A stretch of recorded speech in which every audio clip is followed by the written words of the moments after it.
today is old Princess Lady K, the Spock Bunny herself. Let's get over there and say hi to the Spock Bunny, shall we? Spock Bunny, what's going on? Hello, How are you doing tonight? everybody.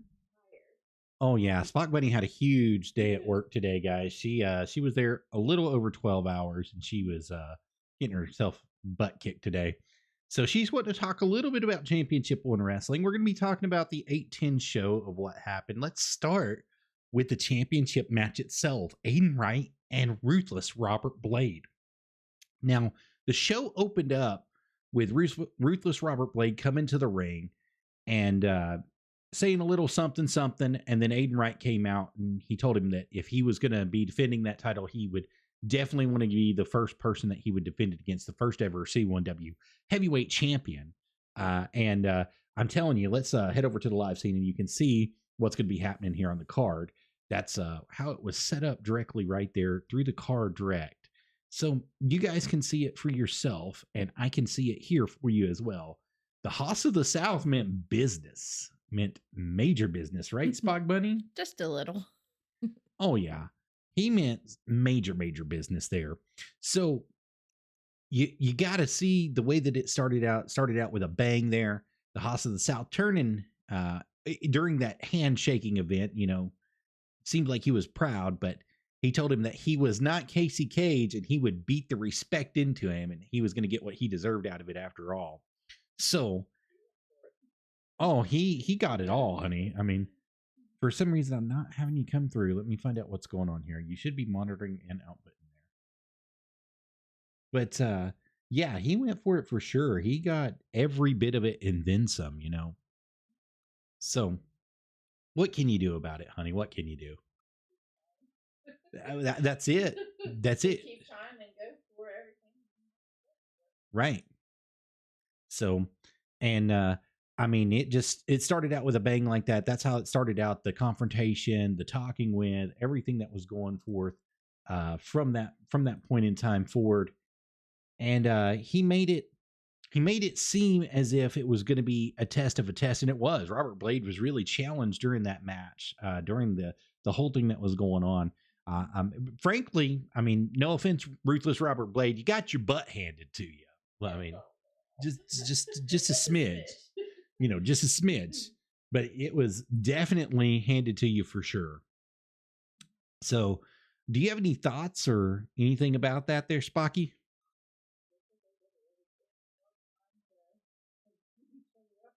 Yeah, they really did. They really went out hard. They went out extremely hard. And Robert Blade got by the skin of his teeth, if you remember correctly, as I remember correctly. I mean, he just barely got by off of it. So He still has it. and still got the title. I mean, that's a big thing for him. We got to see the main event, the Pied Piper of professional wrestling, taking on Juicy John Bishop yet again. This rivalry is definitely getting white hot the way that it's working. I'm waiting to see the outcome of it. I want to see what's going to happen, what's going to take place, what's going to be going through with this as it comes forward. Yet again, I mean, there's just so much going on here. Well, Juicy has so much to give and how hard he's trained, and he just does a really good job in the ring. Yeah, he does. He gives all of his all in might. And I think it's kind of sad because there's certain people who would look at him and say that because he looks a certain way that he shouldn't be booked, and that's not the case at all. Juicy John Bishop is an excellent performer. He's very talented. If you get a chance to put this guy in your card, this is the guy you want on your card. Both of these people, really, to be honest with you, Cameron Cox and Juicy John Bishop need to be on your card somewhere. But we got to see it turn and get white hot. We got to see all the fun stuff that's going to be taking place with them. And hopefully here in the next couple days, we're coming up on a Saturday. Hopefully in one of these Saturdays that they face each other, it's going to be a little bit more than what we got to see here tonight. Bloodbath. Dun, dun, dun. Yeah, for sure. That'd be a lot of fun. Don't you think so? Yes. We got to see AMJ take on Adrian Ace in that Falls Count Anywhere match. It was basically a street fight is basically what it turned into. It was something. I mean, they've got all sorts of footage up on Championship One Wrestling, also AMJ on his personal page, and Adrian Ace on their personal page. Put some extra footage up there of it. They were in the crowd, they were in the bleachers, They were everywhere. they were all over the arena, they were outside the arena. I mean, they just did anything and everything that you can think of and went anywhere that you can think of while going through it. So that was definitely a great match to see. And Mama Hannah didn't get involved as much as I thought she would have. But the surprise of the night was the shoe stealing event that took place off the ground. I was not ready for the shoe stealing. Yes. But this is like the third or fourth event that I've been to live where somebody has messed with my shoes. They've either you were meant not to wear shoes at these events. I think so. I think and you're how right. he even smelt your shoe. Yeah. And he's like, no. And he still was hitting AMJ. But what was really funny is that he went underneath the ring and Mama Hannah didn't know where he was at. Right. And she was looking for him because he disappeared. And of course, AMJ was looking for him and everything. And then you see him come off on the edge. He just popped out. He just popped out like a little doll. And she's like, what the crap? And then they just kept going at it. Oh, yeah. So, I mean, you missed some stuff. If you missed it on Saturday, August 10th, you missed it on my birthday. You missed a great show that was taking place right there at Championship One Wrestling. We got to see Christopher Battle take on the killer TK Arden, but then we got to see the one that you forgot about as well. So the countdown was then. The countdown actually took place. I'm very surprised that it happened the way that they leveled it out to happen, and everything just went the way that they were wanting it to go. And you gotta. Were you expecting him to be the one? I kind of had a feeling, but I wasn't for sure if it was him. I was really torn between him and Adrian Ace is who I was torn between. But because of the way that the twins had come out, the people, the hired hands that he hired to come out and attack him, I wasn't for sure if it was them either. And it was something from battles past that was actually going to be taking fruition in front of our eyes. I wasn't 100% sure that that's what was going to happen. So, you had to have some level of mystique in there, I guess you could say, that was taking place. And they ended up pulling it off really well. And Battle got his title back, but he got it back from the one he forgot about. He got it back, but with the beating. Yeah, he got it with a beating for sure. And I'm sorry to say that, Christopher Battle, I was really rooting for you. I was really hoping that you wouldn't get attacked from behind again, but it just seems like you're dealing with a bunch of cowards, buddy. Bunch of yellow, no good, ragged, ruthless cowards that are only out for themselves and attack you from behind.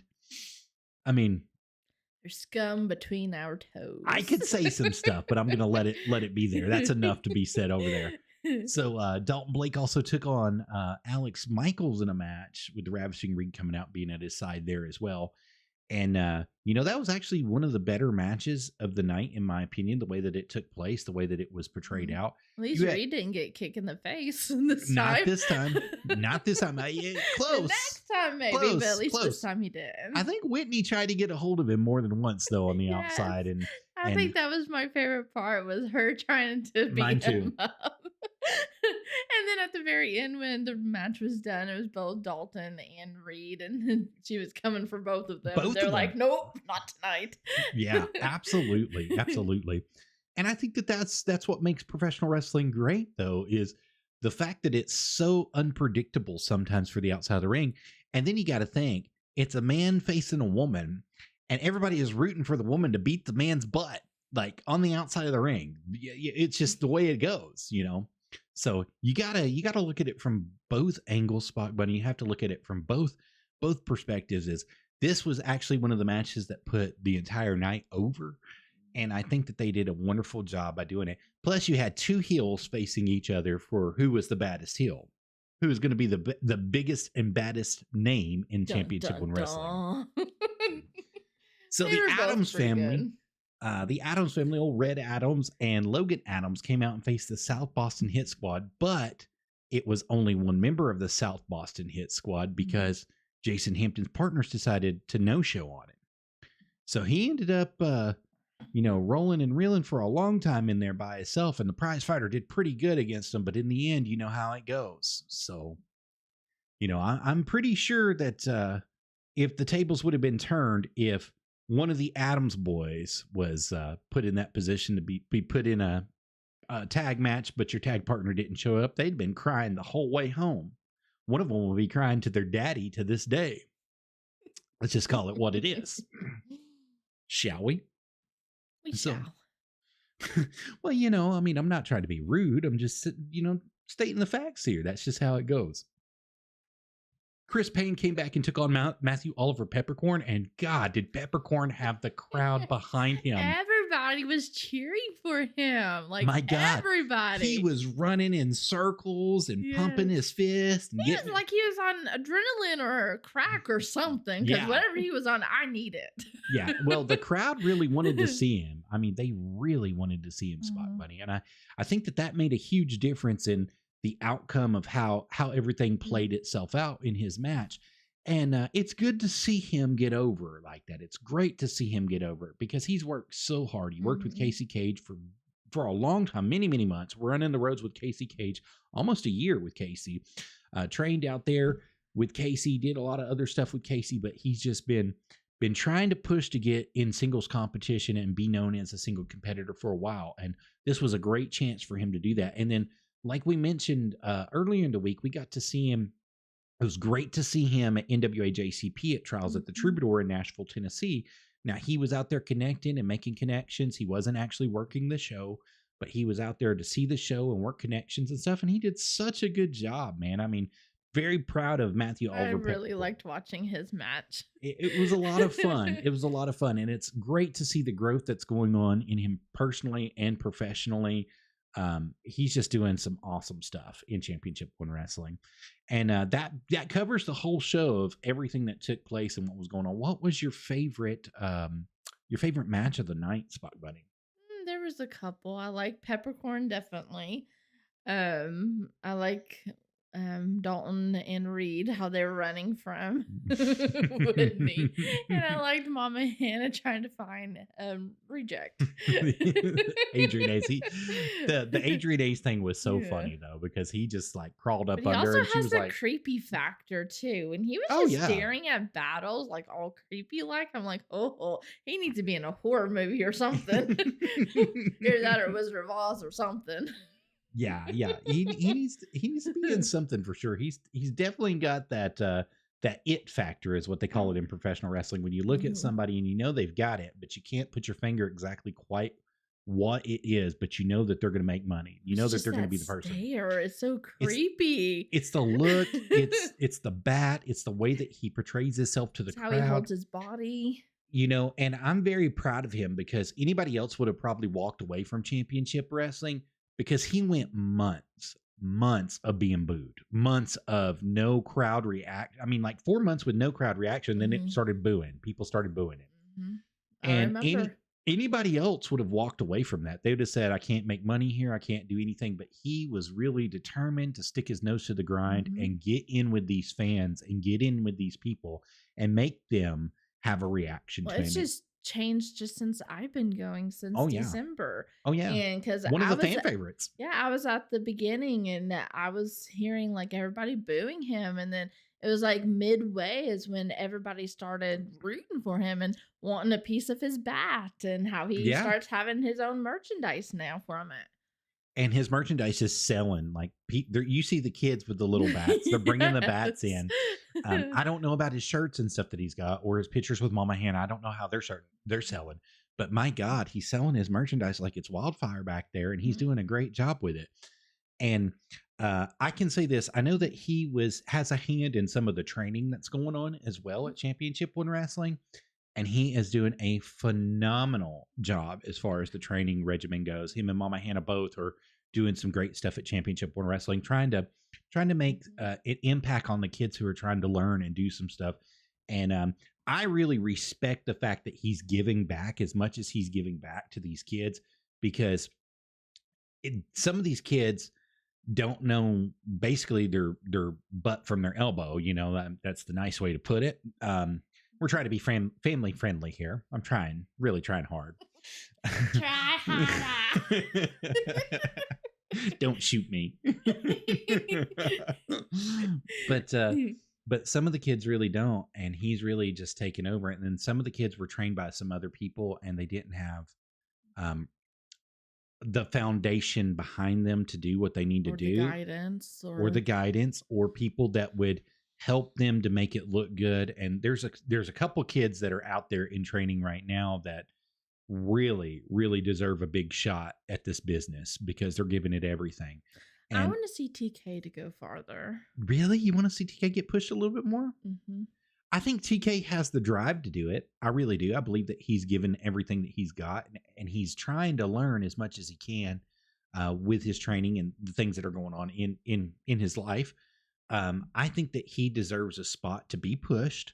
I don't know if now is the right time, but I do believe that he could be a top guy and he could hold it one day. I think eventually. I think right now he still has a little bit of more training and a little bit more guidance, like you said. But I think that once he gets to that point, he'll be unstoppable. I think once he decides to lose the dead weight that's around him, and I'm not saying that light. Hey, Josh, what's going on, buddy? Josh says go TK. So I'm not saying that too lightly, but I really believe that if he decides to lose the dead weight that's around him and he decides to branch out on his own and be his own man and get out from the protective cover of cheating, then I think that he'll go a lot farther than what he's going right now, especially if he makes that turn. I mean, I really see it. He could still be a heel. Bad guys can go good eventually. Yeah. Absolutely. So, I mean, he could still be a heel and make that turn and go far as well. So I just want to see it though. I want to see him. I want to see a little bit more growth out of him. I know that he's ready to do it. I know that the time is right for him when he's ready to do it, but he's got to be willing to do it. And you got to look a little bit more.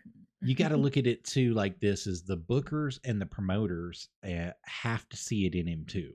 Mm-hmm. So it can't just be the fans that are seeing it in him. And if he's not in good with the bookers and the promoters, and he's not trying to better himself in their eyes, they're not going to give him that shot.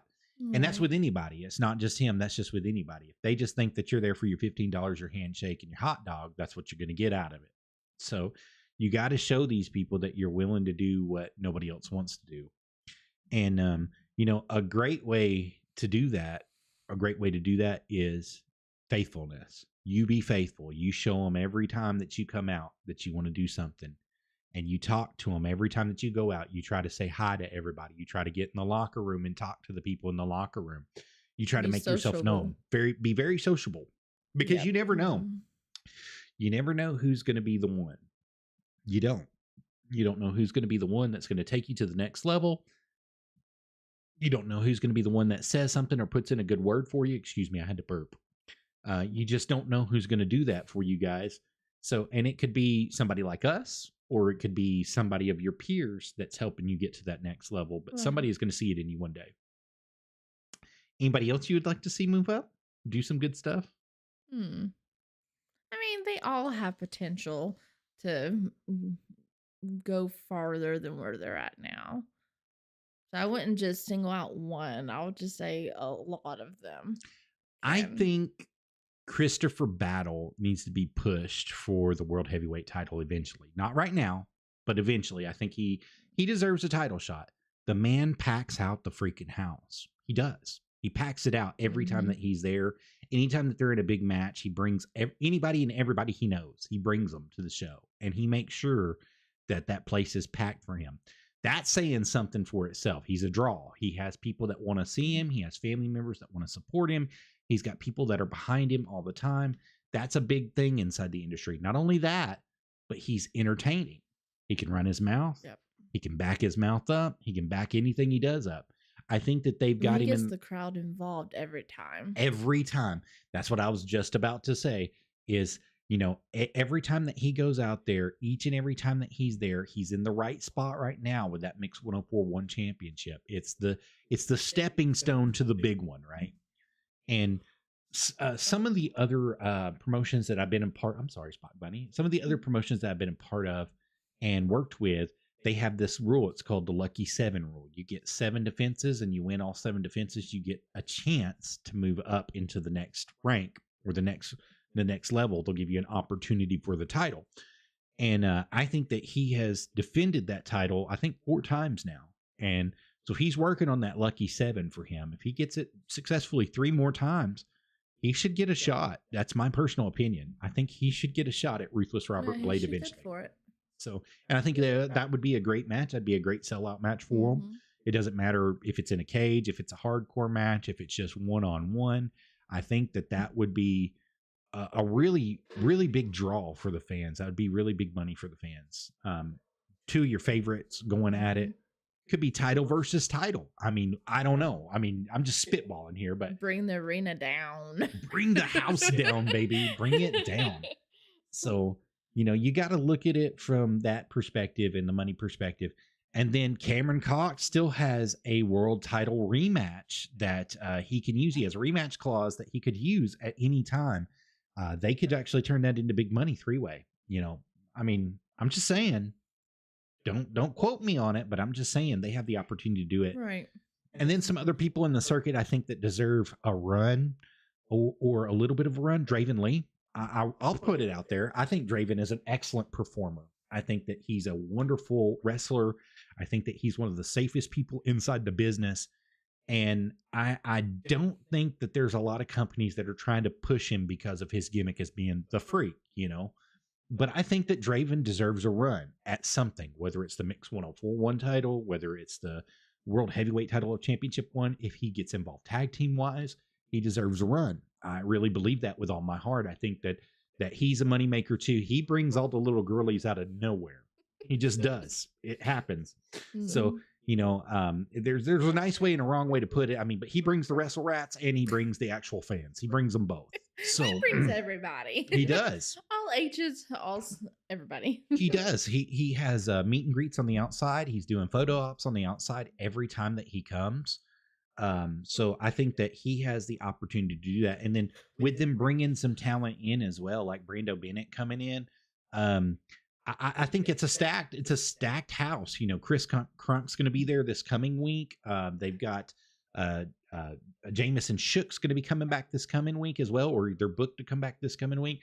So I think that there's a stacked house that they could be working with on the regular, and that could actually do some good promotion for this promotion and do some great things for this promotion. So, that's my personal opinion. It doesn't matter for anything. We're just spitballing and talking here, me and the Spock Bunny. But I can see some stuff. I can see some stuff in the works here, and I think Alex Michaels great opportunist whatsoever for him. So it doesn't matter where you put him, he's going to succeed. He's going to thrive. He's going to do whatever it takes to be that guy on that level and do whatever it takes to make sure that you're getting over or somebody is getting over. And I've seen him pull people that didn't deserve a shot to get the shot and put them over, and thought that they were ready for it because he did a good job training. He did a great job training with them. He did a great job booking them. Had a great job in the ring with them. So, there's lots of stuff that's behind the scenes that we're not really discussing and getting into, but Alex Michaels definitely deserves to be a part of that too when the time is right. Right. If you're not in it to win championships, you're not in it for the right reasons. Let's just call it what it is. I mean, you got to love wrestling, number one. There's some people who are in it for money. There's some people who are in it for fame. But if you're not in it for championships and you can't see yourself being the top guy, today is the day that you need to get out. That's just how it is. So, but do you think anything else about Championship One Wrestling there, honey? I like how they added the feature above the ring with the lights. Yes, so they changed. They put the trampoline lights above the ring, and they've got the extra orb lights that are out there, like the party lights, the red, blue, yellow. They change different colors, and then they've got their regular lights that are above. And the way that they spread their light, it actually gives them more light throughout the arena. The way that they're on, it looks a lot better.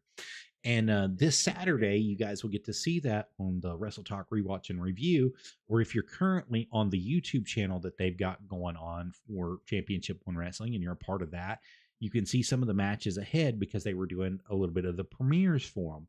So you can watch them on either. You can catch it with me Saturday morning, the whole show, or you can just go and watch bits and pieces of it through their YouTube channel as it sits.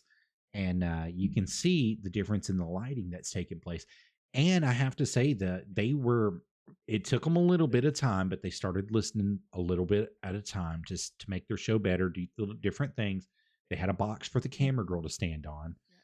So we're going to get one camera view for a lot of the matches. It's not going to look like a drunken monkey's out there holding and shaking it anymore. And that's going to be a great thing for them. If they can get a box on the diagonal corner. So if you have it where you've got it now and you put one on the diagonal corner on the other side, and you could get somebody to run camera for you on that side as well, you could catch the whole show from both angles, and it would just cost you a little bit in editing, but my God, it would be well worth it to have a perfect show for you guys just to do that. So, and I'm very happy. I'm extremely happy that that's taken place. I'm extremely happy that they're working on bettering themselves every day. That's what wrestling's all about. You got to be better than you were yesterday. It doesn't matter where you start or where you're going. As long as you're better than you were yesterday, you're going to make a difference in this business somehow, some way. And you got to want to strive for it. It doesn't matter if you're a referee, if you're an announcer, if you're just running a talk show like this, you got to strive for perfection and strive to be better than you were yesterday. And that's all that matters. Yes. So, all right, guys, I think that's all the time me and the old Spock Bunny have for today. But I want to thank each and every one of you guys for coming in and watching this show with us about Championship One Wrestling, and we hope to see you there this coming Saturday. Championship One Wrestling. It's not the Kevin Arena. I don't care what they're calling it. It's C1w. That's right. The Championship One Wrestling Arena. It's located 130 McDonald School Road in McDonald, Tennessee. It's a place where you guys want to be each and every Saturday. The doors always open at 7 p.m. The bell time's always 8 p.m. Tickets are always $8. Kids 5 and under are always free. And there's concessions, guys. Every Saturday, they start normally about 7:30, 7:35 and run the entirety of the show or until sold out. So come on out, guys. Now, it's going to be hot. It's summertime right now. So dress for the heat. Wear your shorts. Wear your flip-flops. Put your sandals on. Put your tank top on. Wear your T-shirts. But come on out and be a part of it. As long as you wear clothes, we're good. Yeah. You got to wear clothes. That is for sure. Clothes. Just wear clothes. That's all we're asking, okay? So, I mean, it will get hot in the building. They have some fans that are out there that are moving the air around, and it does get hot in the building, but it's a great place, great show, great atmosphere for each and every one of you guys to be. It is family friendly. There is some language that is involved for those of you that are joining us as first time viewers. There is some language every once in a while from some people, and you gotta understand it's a show. You see worse stuff on the WWE right now, so or on TV. Yeah, absolutely. So definitely come out and be a part of it with us. We definitely want you to come on out. Me and the old lady Spock Bunny, thank you guys for being here, as we've always said, but our time is now up. So if you guys would like to see some content, you just post it right there. Give me a little shout out in the box. We'd love to talk to you. We'd love to work with you guys. We had a cancellation tonight due to some connectivity issues with Mr. Romo Miller. He couldn't get onto Streamlabs. He also couldn't get on to Restream. And then we tried to get him on Messenger to do a phone interview with him, and he couldn't come on tonight. So we're trying our best to get some people out there. But our next show is going to be on Thursday the 15th, 8 p.m. with Ruthless Robert Blade. The champion of C1W is going to be here on Wrestle Talk with Arabbidb3aver. And I confirmed it tonight. He said, yes, it's a go. So we are going to be going 8 p.m. No questions asked for Ruthless Robert Blade, Wrestle Talk with Arabbidb3aver. You guys come on out and be a part of that with us then. And also check us out Saturday morning right here on the Joseph D. Hugh channel or the Arabbidb3aver channels, as you see below. Come and check us out there. We're going to be doing Wrestle Talk rewatch and review from Saturday, August 10th this coming week. My birthday. That's my birthday show for you, just to let you know. Yes, I think it was a good show for your birthday. It was an excellent show for my birthday. So thank you guys so much. I appreciate each and every one of you being here. And thank you for a lot of the wrestlers who did the video for me to say happy birthday to you. Yes. Thank everybody who did it. There was over 30 people that were involved inside that video. So each and every one of you guys that sent her a video or sent her audio so that she could put video over it. Thank you guys so much for the birthday wishes in that video. That was very special, and it was very good for us. And believe me, I definitely do not forget that. That was just something that was wonderful And I can't thank you guys enough. So thank you so much. But it's our time to go. Thank you guys so much. Y'all have a wonderful evening. Bye, Bye-bye. guys.